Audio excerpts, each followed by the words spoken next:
지난 25일부터 오늘까지 3박 4일 동안 중국을 방문했습니다. 김정은 북한 위원장이 노동당 위원장이 중국을 방문을 했는데요. 관련 소식들 계속 좀 더 깊이 짚어보도록 하겠습니다. 네, 자, 지금 스튜디오에는 김조한 기자가 나와 있는데요. 자, 김조한 기자와 함께 좀 더 자세히 알아보도록 하겠습니다. 네. 네, 어서 오십시오. 자, 오늘 아침에 조금 전이죠. 북한의 이제 조선중앙방송이 공식 발표를 했어요. 김정은 위원장이 지난 25일부터 오늘까지 해서 중국을 방문했다 이렇게 보도를 했는데요. 자, 방중의 의미부터 먼저 좀 짚어주도록 하죠. 조선중앙방송 내용 중에 크게 세 가지가 굉장히 중요한 이야기들이 숨어 있다고 봅니다. 첫 번째는 조중 친선 관계를 발전시킨다. 이 부분 하나고요. 두 번째는 조선반도 정세 관리 문제를 논의했다. 그리고 세 번째는 중요한 사안들을 깊이 의견을 교환했다라고 했는데 첫 번째부터 설명하면 일단은 지금 앞서 말씀드렸던 그 북중 관계가 그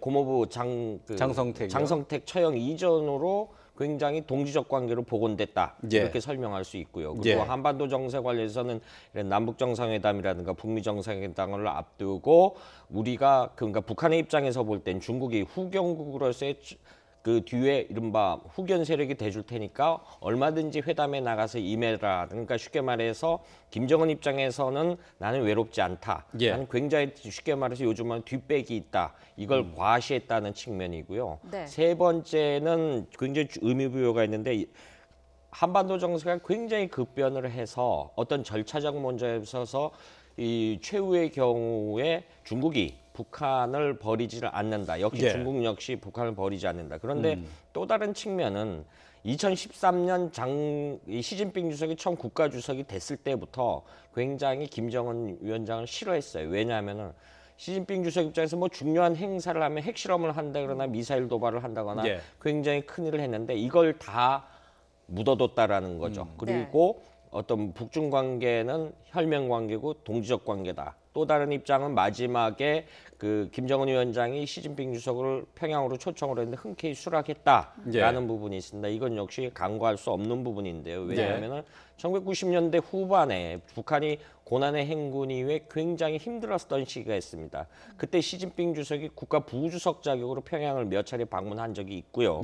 그 다음에 단둥에 가면 중조 우호 협력 탑이라고 있습니다. 그 중국 인민해방군이 해방전쟁, 인민해방지원군의 명목으로 한국전쟁에 참전을 했을 때 이것은 미제국주의자들의 북침이고 여기에 우리가 도와줬다. 이 한마디가 북중 관계를 굉장히 원상태로 회복시키고 이른바 혈맹관계로 회복시키는 그래서 그 연장성산에서 다시 한반도 정세에 중국은 깊숙이 개입하겠다 이런 의미로 봐야 될 것 같습니다. 네, 일단 지금 확인이 된 부분은 그 김정은 위원장이 25일부터 방중 일정이 시작됐고 오늘 오전에 이제 돌아간 것으로 확인이 됐는데 시진핑 주석과는 3시간가량 이제 정상회담을 한 것으로 알려지고 있는데요. 3박 4일간 어떤 일정들을 소화했는지는 확인이 되는 게 있습니다. 지금 공식 확인된 거는 이제 외신 기자들이 다오이다이의 조호대에 머물렀고 그다음에 어제 오후 한 3시 무렵에 열차가 떠났는데 바로 선양이나 이런 어떤 평양으로 돌아가는 노선을 취한 게 아니라 중강춘 그러니까 그 베이징에 우리로 말하면 실리콘밸리 같은 곳에 이 역시 아버지 김정일이 방문했던 곳이거든요. 이런 곳으로 해서 그러니까 역시 어려서 외국 유학도 있고 어떤 발전상 이런 부분에 대해서 고민을 했을 것이고 일단 발표를 오늘 오전에 했다라는 것은 기차가 무사히 단동을 지나서 신의를 걸쳐서 평양에 안착을 했다 이런 의미로 봐야 되겠죠. 지금 뭐 북한 언론도 보도를 했습니다만은 중국에서도 신화통신을 비롯해서 관영 언론들이 이제 보도를 계속 내놓고 있는데요. 중국 언론들은 지금 김정은 위원장이 시진핑 주석과 만찬도 했고 또 공연도 감상했다라고 하는 소식을 전하고 있어요. 또 그리고 김정은 위원장 같은 경우 한반도 상황이 나아지고 있다 이렇게 얘기를 했다고 지금 전해지고 있는데요. 여기에 이제 또 중국 정부에서 이제 공식 발표한 내용 중에 하나는 김정은 위원장이 시진핑 주석에게 비핵화를 약속했다는 내용도 지금 포함이 돼 있거든요. 네, 비핵화 약속 부분은 이렇게 봐야 될 것 같습니다. 만약에 그 말이 사실이라고 한다라면은 우리가 지금 한국과 일본이 미국의 그 해구산 아래에 있죠. 예. 그래서 핵무기 독재 개발을 안 할 테니까 여러 가지 한미 훈련할 때 전략 자산 들어와서 우방국을 한국과 일본을 도와주겠다. 그래서 주일미군이 주둔하고 있고 주한미군이 주둔하고 있는데 그걸 반대 개념으로 보면 될 수 있겠죠. 지금 파키스탄이라든가 북한 같은 나라는 사실상 중국의 핵 우산 아래에 있는 것이죠. 예. 역시 그 개념을 적용한다라고 하면 북한이 설령 비핵화를 한다라고 해도 북한이 우려했던 리비아 사태라든가 이런 걸 우려 안 하고 우리가 충분히 중국의 핵 우산 아래 북한을 도와주겠다, 보호해주겠다 이런 측면에서 본다라면은 그 어휘 발전을 하면 미중 관계가 지금 굉장히 사이가 안 좋지 않습니까? 예, 예. 남중국해에서 군사 대치를 하지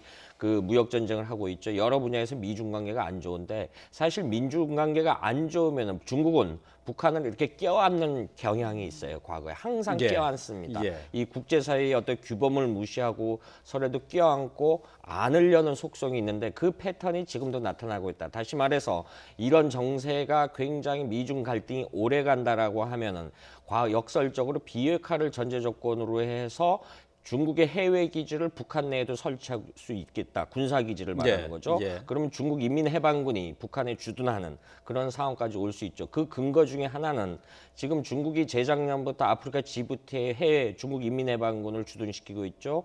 남아프리카 수단 다르푸르에 주둔시키고 있죠. 그다음에 스리랑카 이런 데 안반도타 같은 데 역시 해군 기지를 주둔하고 있죠. 역설적으로 미군의 해외 기지 개념으로서 중국군의 해외 기지가 하나 더 늘어난다. 그래서 어제 나오는 이야기는 남포항이나 원산항을 혹시 개발권을 주지 않았느냐라는 이런 미확인된 보도도 있었는데 네. 이것이 만약에 개발권을 중국이 개발하는 대신에 원산항 이용권을 가진다라고 하면 중국으로서는 천군만마를 얻는 그런 얘기이기 때문에 이 비핵화라는 거는 북중 관계에 있어서 만약에 그런 게 약속을 했다라면은 예. 우리가 생각하는 정세를 굉장히 벗어나고 북한과 중국으로서 둘 다 윈윈이 될 수 있는 그런 굉장히 중체단 그 변곡점이 될 수 있다 이렇게 설명할 수 있을 것 같습니다. 그렇다면은 북한이 얘기하는 비핵화라는 게 우리가 생각하는 이제 북한의 핵무기 동결이나 폐기 이런 쪽이 아니라 주한미군이 존재함으로써 생각할 수 있는 핵 우산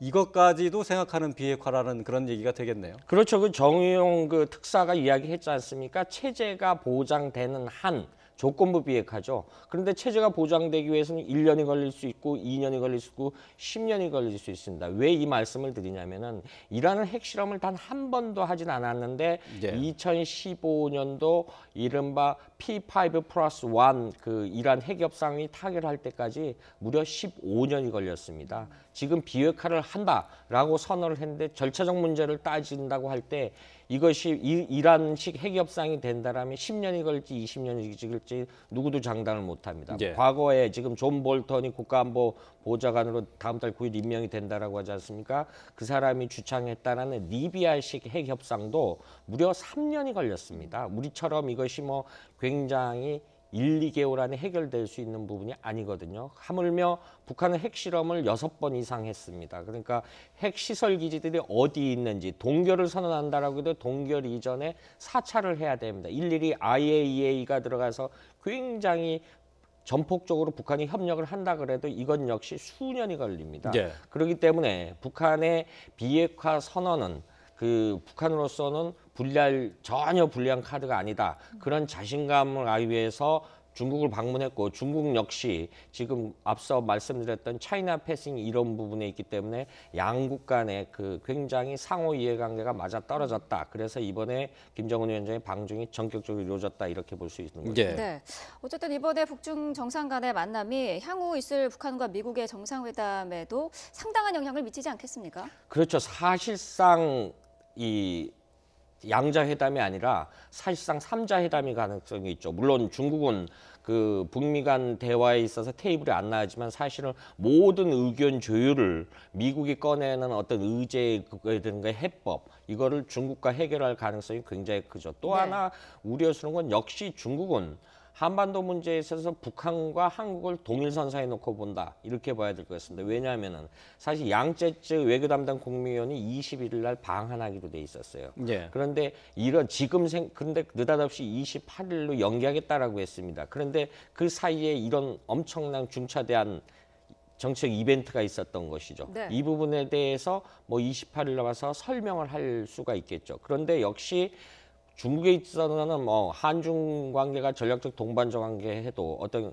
진짜 우리가 요즘 쓰는 말로 케미스트리, 화학적 결합은 한국보다 북한을 더 위한다 이렇게 봐야 되겠죠. 예. 오늘 이제 아침에 속보로 좀 계속 전해드리고 있습니다만은 김정은 위원장의 방중에 부인 리설주가 동행을 했고요. 또 그리고 노동당 부위원장이죠. 최룡해, 리수용, 김영철 이런 인물들이 함께 동행을 했습니다. 자, 이것은 이제 전반적인 북중 관계의 개선을 알리는 신호탄이다라고 볼 수 있을까요? 그렇죠. 최룡해라는 인물은 사실 지금 뭐 북한의 사실상 2인자인데 이 사실 이 북중 간의 비공식 어떤 그 메신저 역할을 했다. 왜냐하면은 중국은 당대당 회복이라고 했는데 중국이 가장 기본적인 것이 중국 공산당 청년동맹이라고 있습니다. 공청이라고 하는데 이 그때부터 젊은 시절부터 최룡해는 사회주의 청년동맹 위원장으로서 오랜 기간에 중국을 담당을 했고요. 또 하나 이제 그런 측면에서 당대당 복원 역할을 최룡해가 했을 가능성이 크고요. 이수용은 아무래도 지금 북한 외무상이지 않습니까? 지금 국무위원급, 부총리급 외무상인데 이수용은 역시 외교 문제, 북미 간의 문제를 했을 수 있고 지금 이 부인 이설주가 앞서 화면에 있었지만은 시진핑 주석의 부인 펑리 위원하고 정치적으로 악수를 하지 않습니까? 이건 특히 북한이 최근 들어 강조하고 있는 우리는 정상국가다. 그런데 눈에 띄는 법은 다른 사람들은 다 양복을 입었는데 여기 김정은 위원장은 인민복을 입었어요. 인민복을 입었는데 과거 마오쩌둥이 즐겨 입었고 할아버지 김일성이 입었고 아버지 김정일이 이렇게 할아버지 아버지가 방중할 때도 양복 복장을 가지 않고 저런 어떤 사회주의의 상징은 인민복을 입고 갔다라는 거에 가시는 어떤 상징적 의미도 굉장히 크다라고 볼 수 있을 것 같습니다. 지금 이제 보고 계신 이제 화면은 이제 김정은 위원장의 방중 사실을 공식 언론에 이제 확인하고 난 뒤에 이제 처음으로 이제 보고 있는 화면이 되겠습니다. 자, 지금 저게 이제 인민대회당의 모습이겠죠?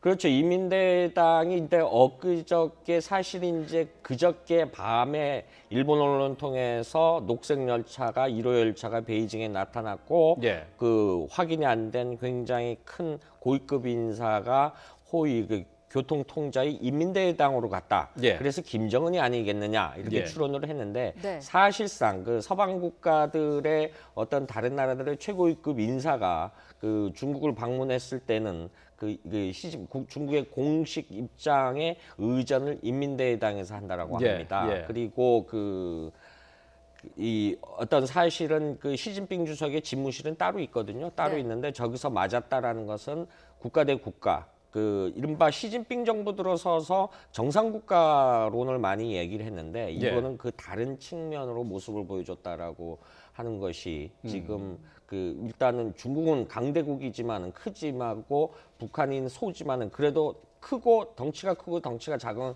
어떤 국가를 떠나서 우리는 뗄래야 뗄 수 없는 혈맹 관계다. 이걸 다시 한번 확인하는 그런 모습이라고 볼 수 있죠. 지금 이제 보고 있는 화면이 아무래도 이제 만찬장의 모습이 아닌가 지금 싶은데죠. 이수용 얼굴도 보이죠. 지금 이제 북한에 같이 수행했던 노동당 부위원장 일행들의 모습도 보이고 왕이 외교부장 모습도 보이고요. 이제 시진핑 주석이 앞에서 뭐 연설을 하는 모습을 잠시 볼 수가 있는데요. 자, 김정은 위원장 저 박수를 치고 있는 모습도 지금 보고 있습니다. 자, 북중 간의 이 혈맹 관계를 다시 한번 확인해주는 모습이었다라고 말씀을 하셨는데 이 혈맹 관계라는 것을 또 한 가지 측면에서 보여주는 게 김정은이 손쉽게 이제 비행기를 이용한 게 아니라 오랜 시간이 걸리는 열차를 이용했다는 것도 그 혈맹 관계에 의미를 두는 그런 걸로 그 해석하는 분들도 있더라고요. 그렇죠. 지금 왜냐하면 이 중국은 교통망이 굉장히 합니다. 그러니까 그 1호 열차를 다니기 위해서 다른 일반 노선, 쉽게 말해서 우리식으로 하면 우리 특정인이 가기 위해서 KTX고 새마을호, 무궁화호 다 세웠다는 얘기하고 똑같습니다. 네. 중국 국민의 일상에 있는 것이죠. 이걸 다 세웠다라는 얘기예요. 하루 한 이틀에 걸쳐서 다 스톱시키고 특별 대우를 해줬다라는 것이고 네. 또 다른 측면은 사실 우리 정보 당국에서도 평양에서 1호 열차 움직임 있는 것을 포착을 해서 이것이 그 단동을 거쳐 신의주를 거쳐서 단동을 거쳐서 써냥을 거쳐서 베이징으로 들어가는 한 1,400km 정도 된다라고 해요. 이 길을 고속 열차로 가는 것도 아니고 굉장히 그 천천히 갔다라는 건 아무래도 우리는 이제 언론을 통해서 하지만 주요 정보 당국은 굉장히 그 초미의 관심사로 지켜봤을 겁니다. 그러니까 역시 영국 언론이나 유럽 언론도 마찬가지지만 최근 한 3일 동안에 김정은 위원장이 역시 뉴스메이커로서 전 세계 언론의 주목을 받았다 이렇게 볼 수 있는 거죠. 지금 보고 계신 화면은 이제 인민대회당에서 벗어나서 중관촌에 이제 방문했을 때 모습인 것 같아요. 자, 저희가 이제 새로운 화면을 계속 보여드리고 있는데요. 제가 지금 설명드리고 싶은 건 아까 만찬장에 최근 그 전인대를 통해서 중국의 2기 시진핑 2기 정부가 출범하지 않았습니까? 그 최고인민회의 상임 그 중국 상임위원 7명의 중국은 집단 지도 체제입니다. 7명의 상무위원들이 전부 배석을 해서 어느 정도 예우를 해줬다라는 거를 볼 수 있는 것입니다. 지금 앞서 왕이 옆에는 이번 그 기울위원장이 임명된 왕치산의 인물도 보이는 것 같고요. 그래서 저것이 갖는 의미는 굉장히 북중 관계를 연구하는 학자라든가 정보 당국에서는 굉장히 의미심장하게 보고 지금 지금 악수하는 사람은 왕훈이라고 이 21세기 중국의 제갈량이라고 불리는 사람인데 저런 인물들이 다 도열해서 나이 어린 30대 중반의 김정은 위원장을 맞았다라는 거는 굉장히 의미를 크게 부여해도 무방할 것 같습니다. 화면을 봐서는 글쎄 이제 비공식 방문이라고는 했지만은 국빈 방문에 못지 않다라고 이제 그런 생각이 드는 그런 장면들입니다. 자, 북한이 또 그리고 중국과 우리나라도 공식 확인을 했습니다. 김정은 위원장이 3박 4일 일정으로 중국을 공식 방문을 했습니다.